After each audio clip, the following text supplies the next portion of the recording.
विष्णुं शशिवर्णं चतुर्भुजं प्रसन्नवदनं ध्यायेत् सर्वविघ्नोपशान्तये व्यासं वसिष्ठनप्तारं शक्तेः पौत्रमकल्मषम्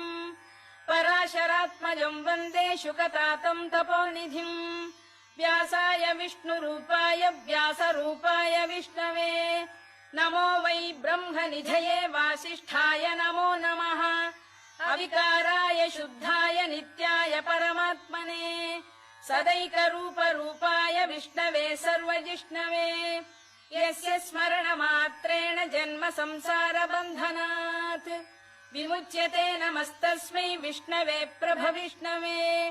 ॐ नमो विष्णवे प्रभविष्णवे श्रीवैशम्पायन उवाच श्रुत्वा धर्मानशेषेण पावनानि च सर्वशः युधिष्ठिरः शान्तनवम्